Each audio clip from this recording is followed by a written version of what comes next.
y'all want to know how I made Came From. So I made Came From back in June. I was kind of messing around with the Joji-esque production style and I came up with that initial piano melody.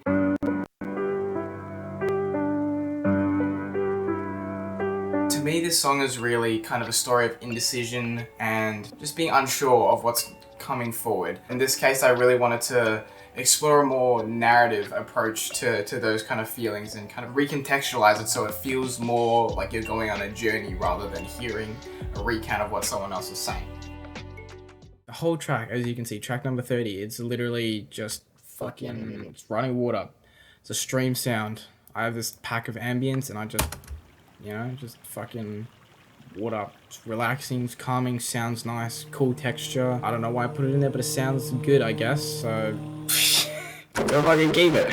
One thing that I do a lot is I do a lot of, like, as you can see, all these kind of grey blocks of sound. They're all vocals. I do a lot of vocal instruments, a lot of vocal harmonies, like here. So you can hear that. This part starts coming in.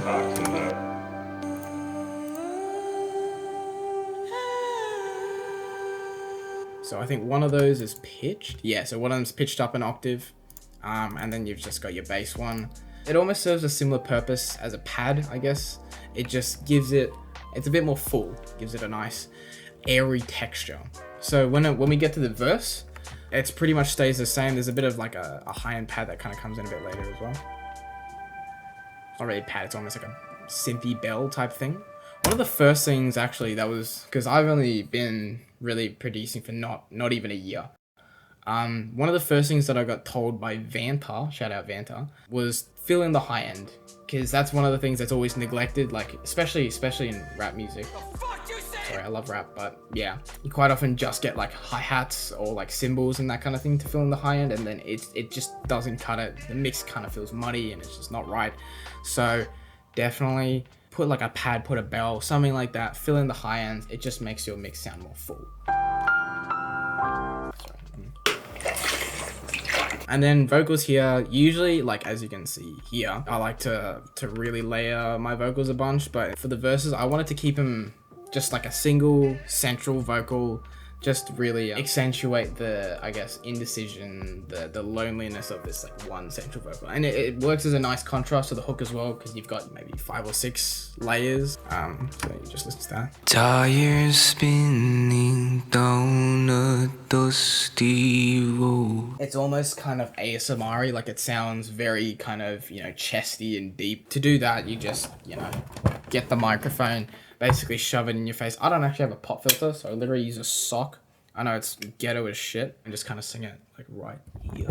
Like right here. So you get that nice kind of bassy sound to the voice, and it works really well.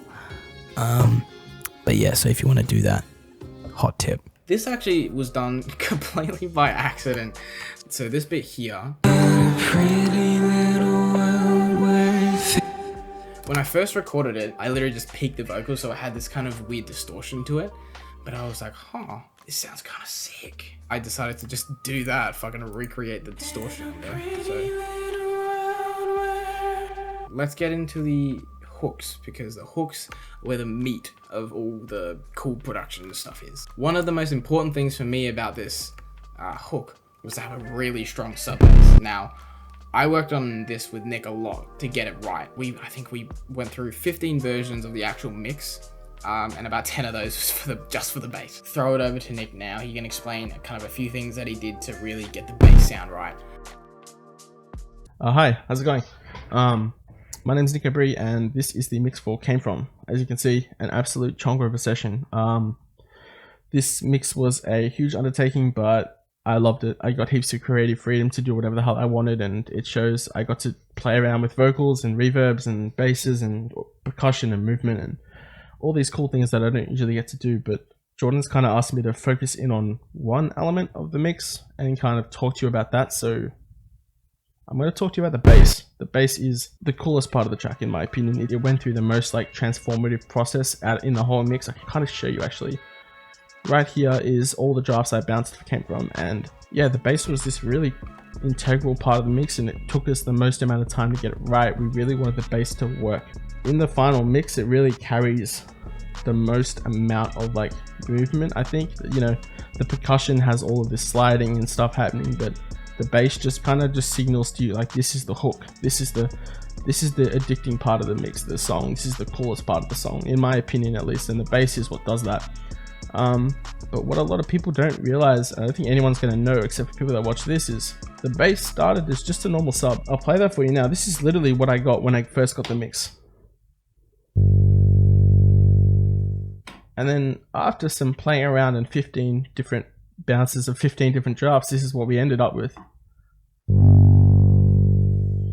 As you can hear, there's like night and day difference. It's a very unique bass note. I've not really heard many songs that have a bass like that, and I think that's what made it so cool, was like the process that I did it was just me, you know, I was at wit's end trying 10 different distortions until I finally landed on, you know, a tape saturator with a lot of like crazy amount of automation to get it to sound right. But I'm going to run you through how I did it first. So let's start with the meat and potatoes, and like the most important part of the mix is just the EQ.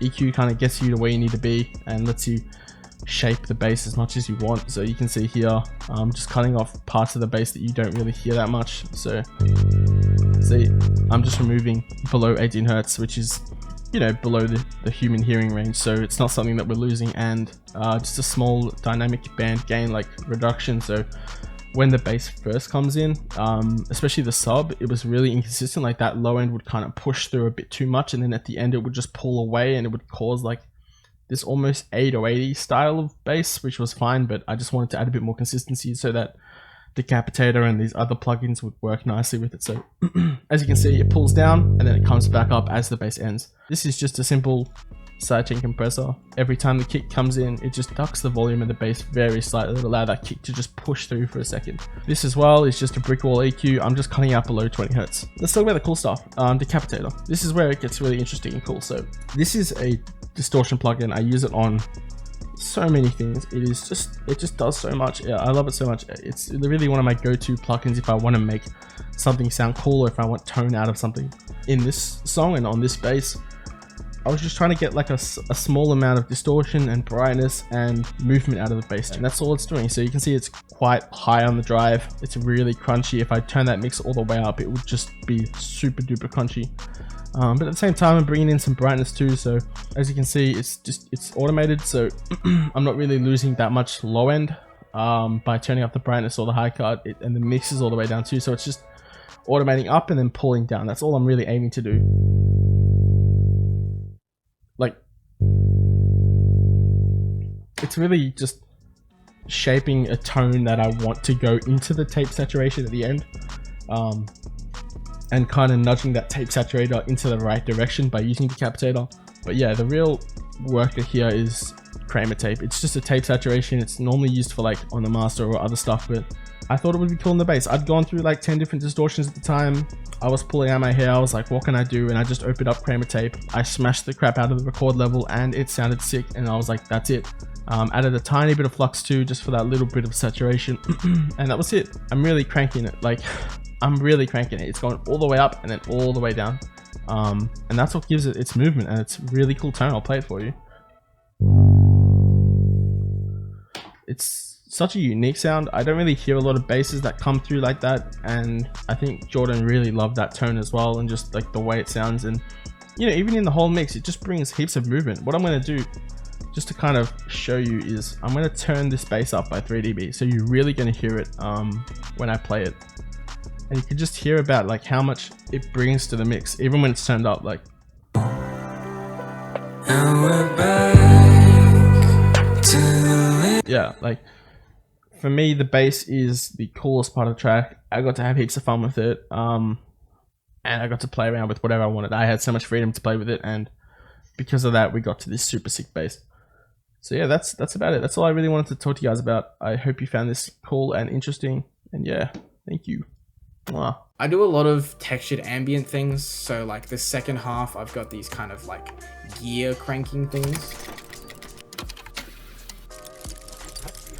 In context. these faces draw you back. Like you barely notice it, but it just adds that extra little bit of detail, bit of piano, very spacey piano, just to kind of fill in that high end. And then we get into vocals. Now there's actually only 5. You've got your main vocal, And we're back. some falsetto kind of. And we're back. Then I think, what is this? And we're back. Then that's like a more central falsetto texture because the other ones are kind of in the background. Then I think there's like a deep ass one. I think I'm gonna expose my terrible deep voice. And we're back. Yep, no, we're not gonna do that. There's something about it, I don't know what it is. You can't even really hear it. This is it without. And we're back to the little old. And then this is it with. And we're back to the little old. There's something about it that just feels more lush, feels more full. It feels like it's got more body to it. Even though by itself, it sounds like fucking doo-doo. Together, it just sounds nice. And I like it. And if it sounds nice, then it fucking is nice. Second hook stays very much the same. There's not a whole lot different here. I think the main things are, I think the hi-hat loop here.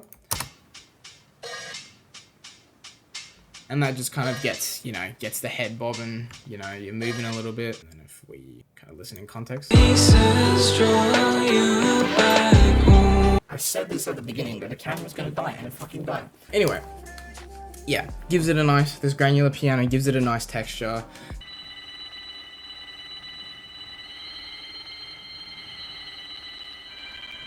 Just adds some momentum, some pace, and more importantly, point of difference from the first verse. It makes it feel like the song's going somewhere.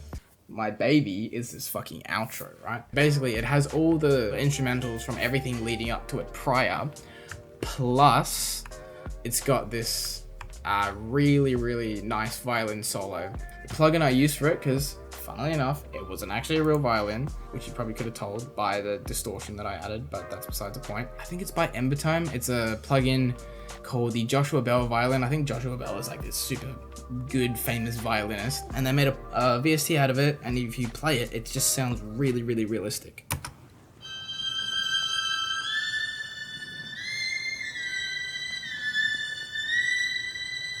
The big thing about this solo, because obviously the final one did not sound like that, is I added a tremolator to it, which basically just kind of like really quickly at like a certain BPM or whatever changes the volume. And then as you can see here, this kind of like gray line up and down, that's the automation I did for this tremolator, and it basically just comes in and out when the bass comes in and out.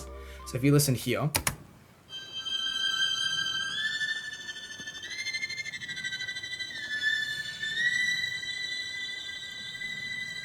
oh yeah, and that little kind of high-end stuff. Another plugin by Sound Toys, shout out Sound Toys, Crystallizer. They usually use it on synths, but it just kind of made it ring out really nicely, as you can hear.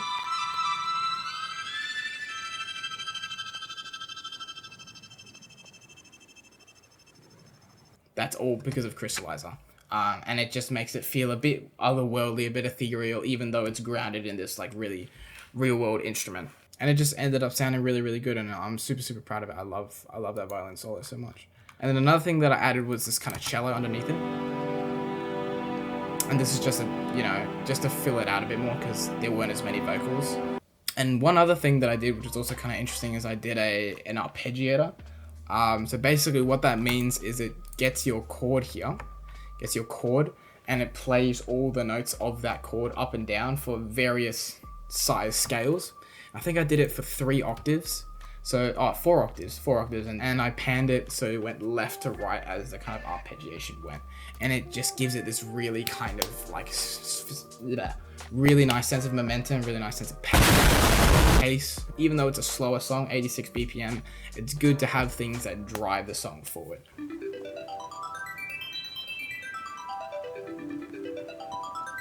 You might notice this was in slow dancing in the dark as well. And then I added this hi-hat here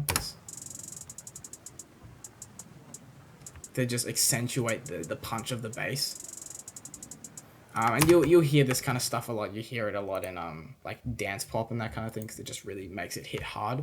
Gives it a nice sense of pace, oh my god, momentum. That all together with the very light vocal layerings with the I'm calling you back, all comes together to make this.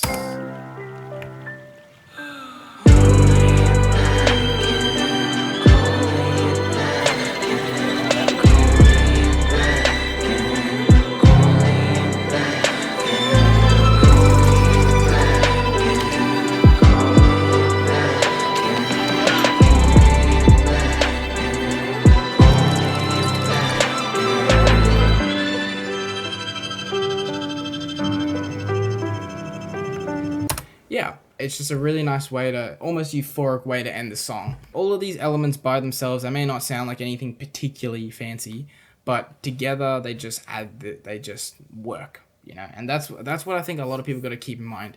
When you're making a song, not every single element is going to sound super flashy or super impressive on their own, but that's not what it's about. It's about the collection of sounds together to make this one coherent piece.